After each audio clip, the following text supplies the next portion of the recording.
is an entrepreneur?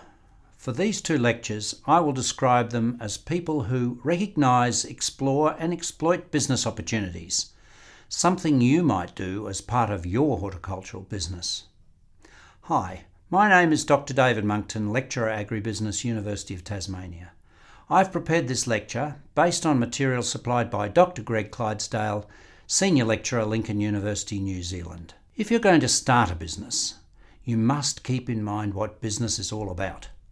Business is the process of value exchange. Every business is exploiting an opportunity to provide people with value, either through production of a good or service, or the distribution of those goods or services.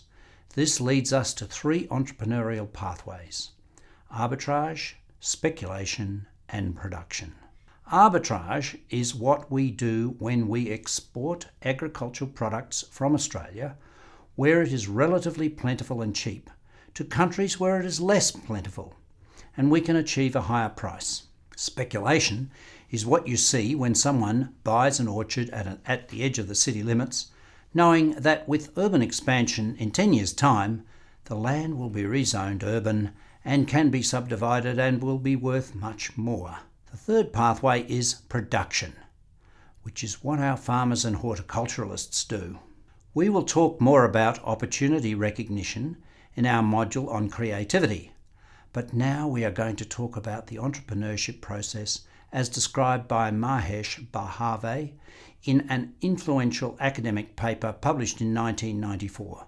Bhave interviewed entrepreneurs in the United States and found some common processes. Firstly, he found that some people already had a business idea in mind, but others didn't have an idea for their business. They just knew that at some point they wanted to work for themselves.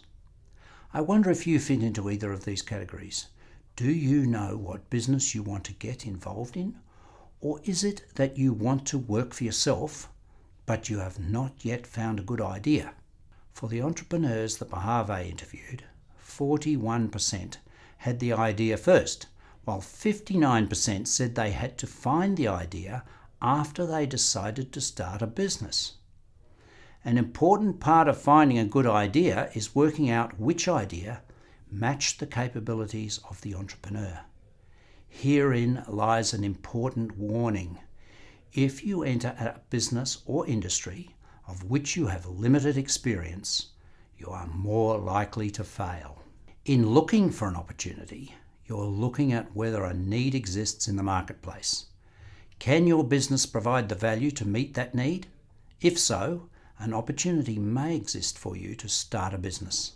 Once the entrepreneurs recognized an opportunity, they needed to refine their idea. They needed to gain more information on the consumers, production techniques, and other aspects in order to create a sustainable business concept or business model. This might be the stage at which you do a business plan. A plan allows you to identify all costs and resource requirements. It also allows you to compare your idea with similar ideas and get an idea of the potential revenue. If the projected revenue does not comfortably exceed costs, you should look for another idea or further refine the idea.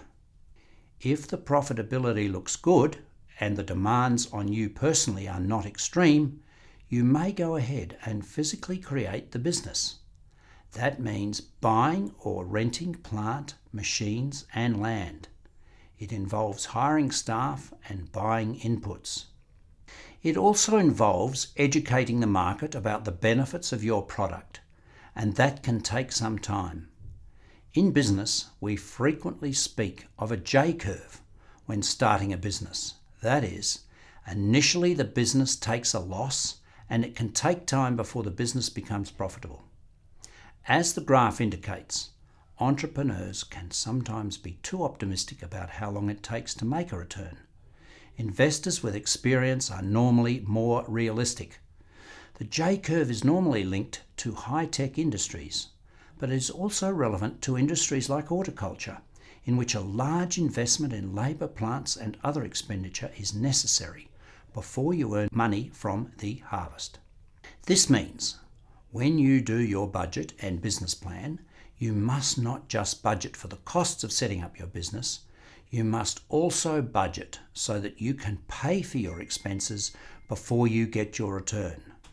You may think that once you have started your business, the process of development has come to an end, and you can now get on with running your business. However, you will keep on learning, and in order to compete, you will need to make continual changes.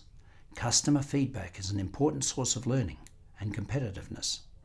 It is important that you learn from that feedback, because if you don't, someone else may steal your market. Hence, a key activity for you as an entrepreneur is the continued use of feedback at both the strategic and operational levels. At the strategic level, it may require you to modify your business model or concept. At the operational level, it may require you to modify the way you do things and the product itself. Thank you.